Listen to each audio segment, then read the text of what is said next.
लो बच्चों, तो कैसे हो आप? राइट। स्टडी बोरिंग तो नहीं लग रही?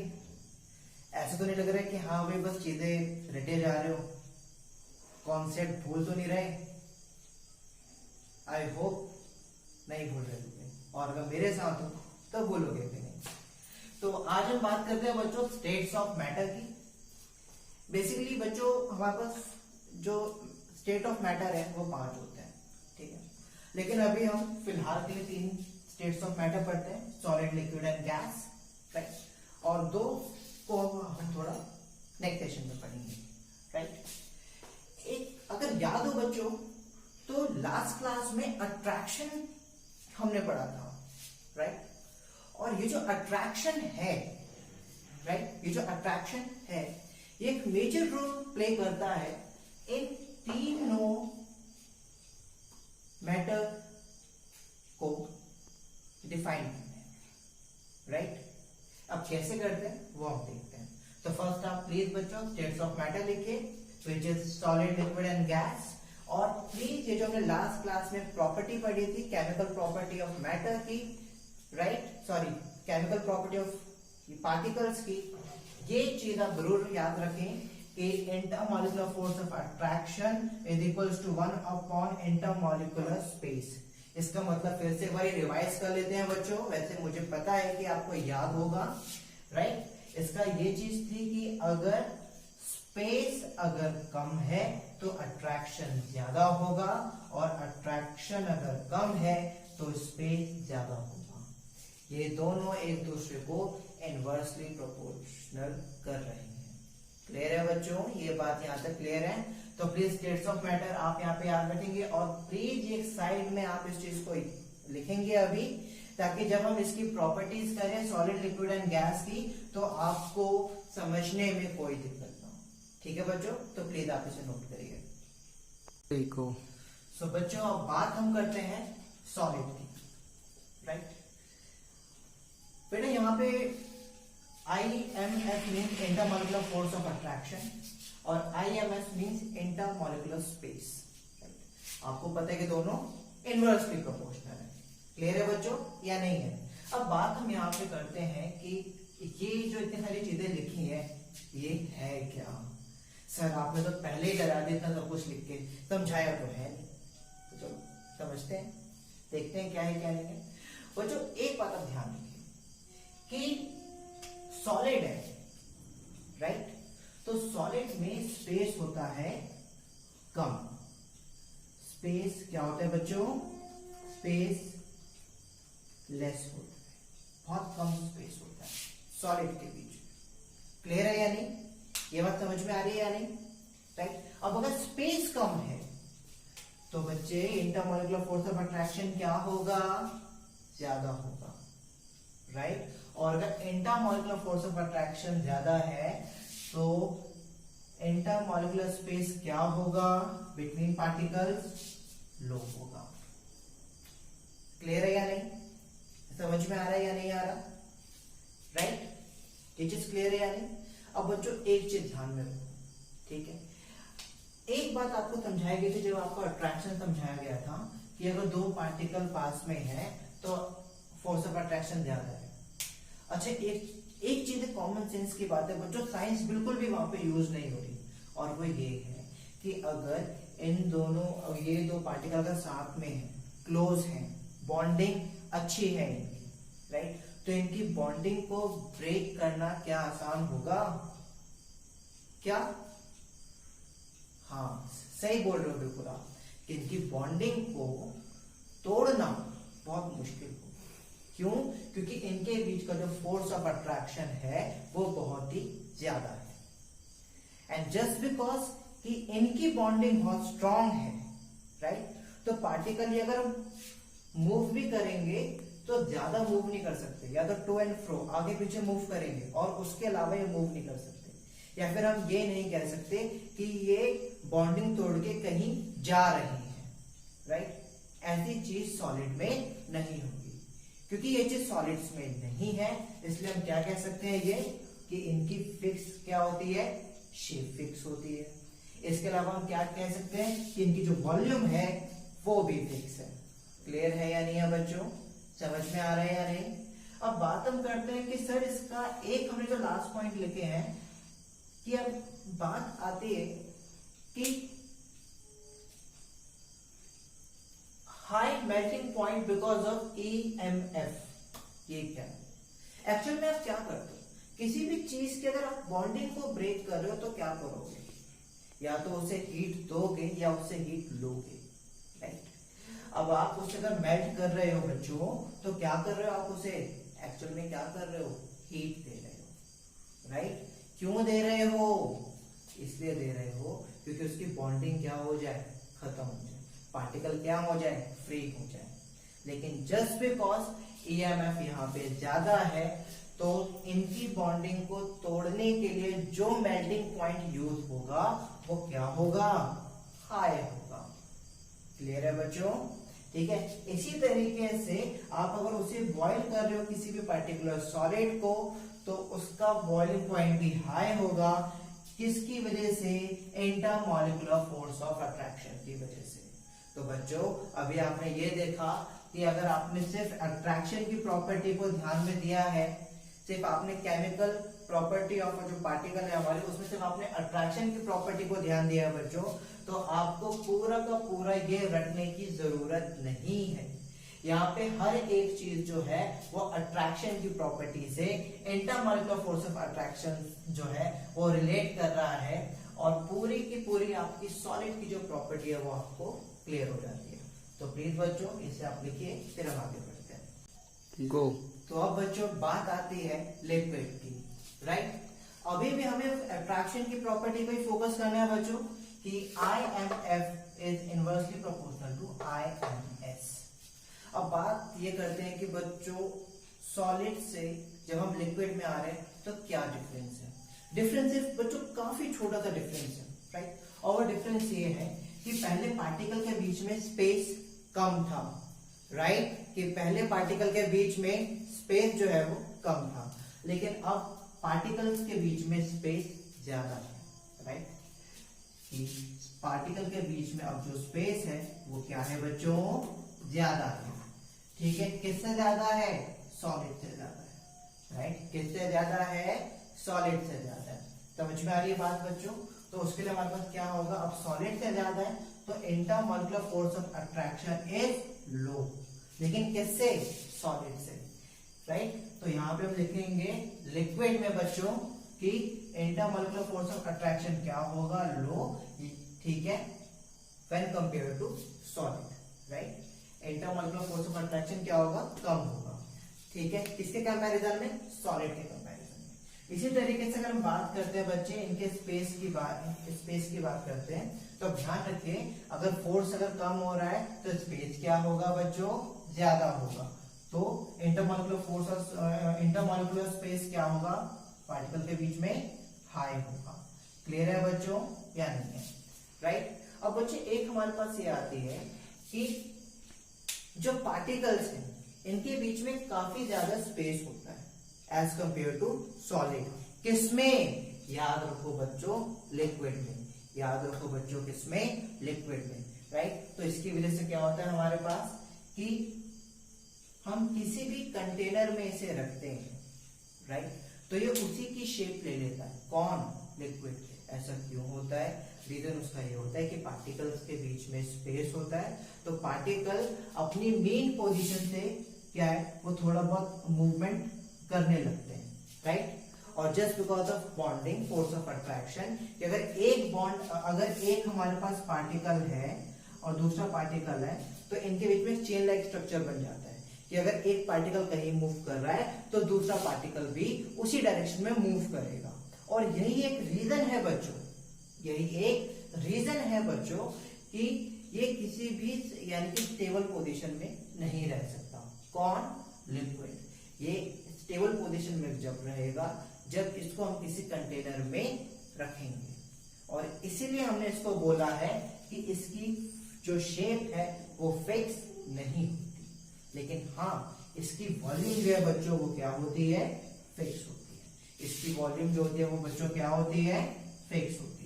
समझ में आ रहा है ना बच्चों? दिक्कत तो नहीं है, राइट? अब बात हम करते हैं next topic. Low melting point because of IMF। ठीक, यहाँ पे आप एक चीज ध्यान में रखोगे बच्चों, ये जो लो हाई है, ये कब है? जब हम इसको सॉलिड से कंपेयर कर रहे हैं। यहाँ पे मैंने आपको लिखा भी हुआ है कि स्पेस ज्यादा है सॉलिड से, तो आप इस टाइम पे लिक्विड की प्रॉपर्टी को किससे कंपेयर कर रहे हो? सॉलिड से। तो सॉलिड के कंपैरिजन में इनकी अट्रैक्शन कम है, स्पेस कम है, और इनका मेल्टिंग पॉइंट भी कम है। क्यों है बच्चों मेल्टिंग पॉइंट? मेल्टिंग पॉइंट इसीलिए कम है क्योंकि एक्चुअल में आपको क्या समझाया गया था जब आपको सॉलिड पढ़ाया गया था कि पार्टिकल को ब्रेक करने के लिए या तो आप उसे मेल्ट करोगे या तो आप उसे बॉईल करोगे।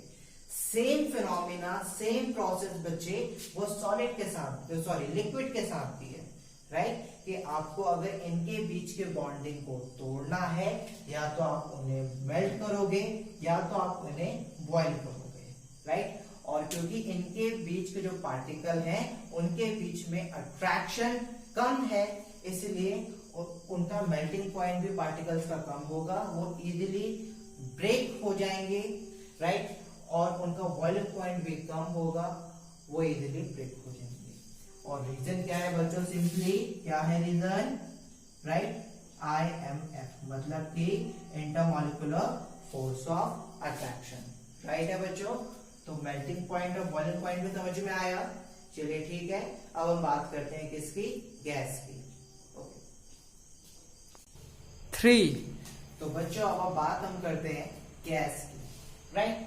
गैस का केस सॉलिड और लिक्विड की कॉम्प्लिकेशन से थोड़ा सा इजी है, और वो इजी इसलिए है क्योंकि अब पार्टिकल्स के बीच में जो स्पेस है वो काफी ज्यादा है, राइट? अब जस्ट बिकॉज कि पार्टिकल के बीच में स्पेस अगर ज्यादा होगा तो इंटरमॉलिक्यूलर फोर्स ऑफ अट्रैक्शन क्या होगा? बिल्कुल भी नहीं होगा, ठीक है?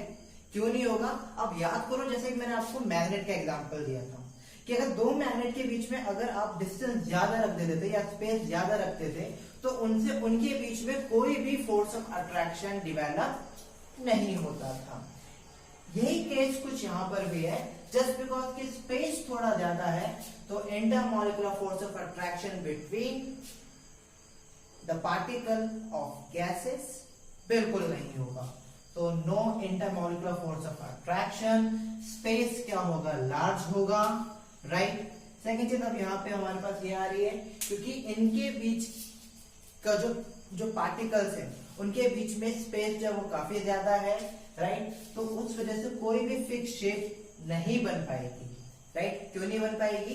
क्योंकि एक नॉर्मली जो है स्ट्रक्चर, जो रेगुलर स्ट्रक्चर है पार्टिकल्स के बीच में, वो फॉर्म नहीं हो पाएगा, और रेगुलर स्ट्रक्चर का फॉर्म नहीं हो पा रहा तो फिक्स शेप भी नहीं बनेगी। अब बात हम करते हैं जस्ट बिकॉज कि अगर फिक्स शेप ही नहीं है तो फिक्स वॉल्यूम भी नहीं है, राइट?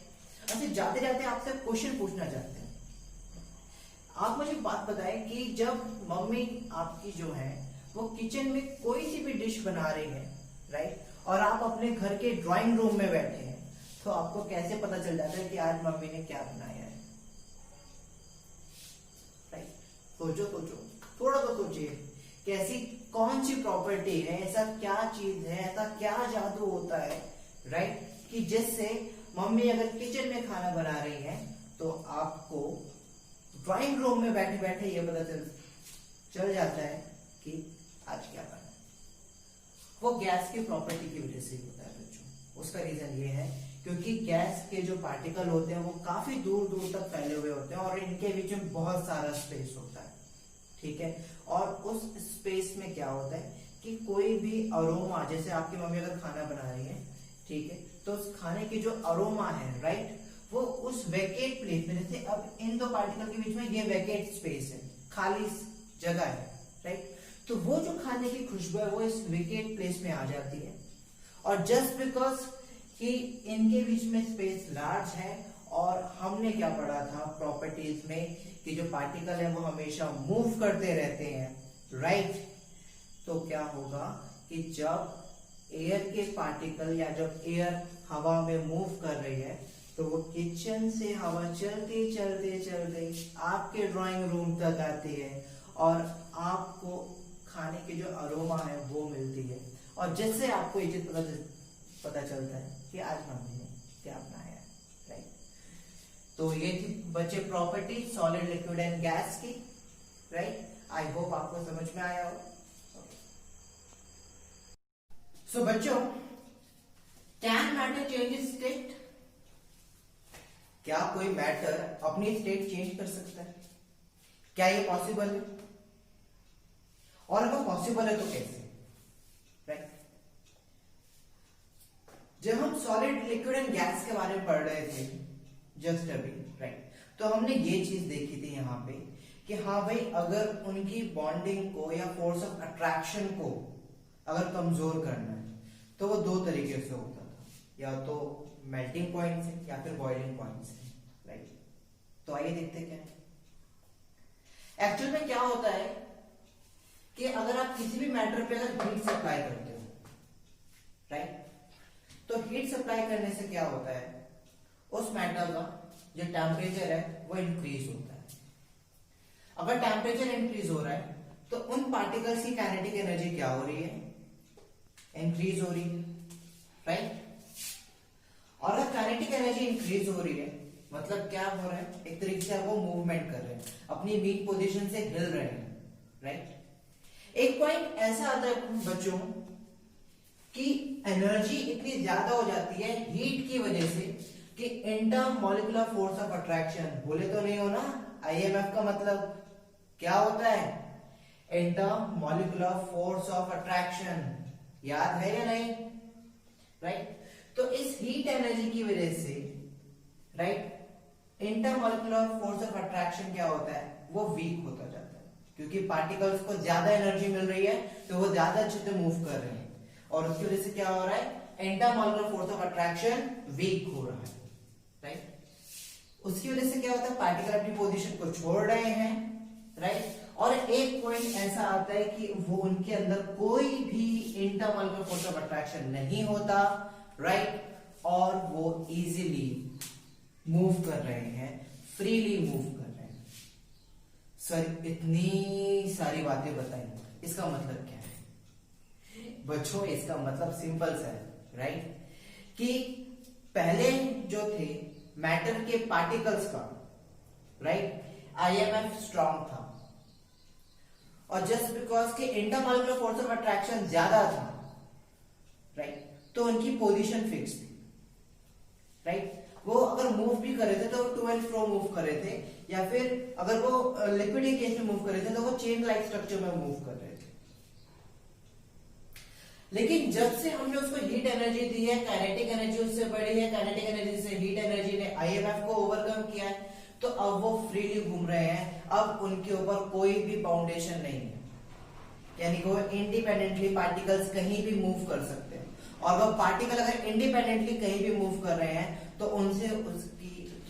उन पार्टिकल्स की वजह से उनकी स्टेट में भी फर्क आएगा, राइट। यानी कि अगर पार्टिकल अगर फ्रीली मूव कर रहे हैं तो मैटर अपनी स्टेट चेंज कर सकता है, राइट। यानी कि अगर पार्टिकल फ्री है, इंडिपेंडेंट है, तो अब मैटर अपनी स्टेट को चेंज कर सकते हैं। इट इज क्लियर है बच्चों? हाँ या ना? अब जैसे कि आपको बताया गया था कि मेल्टिंग पॉइंट से हमसे बात की थी। मेल्टिंग पॉइंट क्या होता है? The temperature at which a solid melt to become a liquid at the atmospheric pressure is called is melting point. सीधी सी बात है बच्चों कि किसी भी पर्टिकुलर मैटर का वो पॉइंट जहां पर वो पिघलना चालू कर जाए, मेल्ट मीन्स व्हाट के पिघलना, जहां पे वो पिघलना चालू हो जाए, उससे उस पर्टिकुलर मैटर का क्या कहते हैं? Melting point. क्लियर है? हाँ या ना? अब एक चीज और हमें समझनी है कि हर एक पर्टिकुलर मैटर का मेल्टिंग पॉइंट अलग अलग होता है, कि हर एक पर्टिकुलर मैटर का मेल्टिंग पॉइंट क्या होता है बच्चों? अलग अलग होता है। ये बात समझ में आ रही है आपको?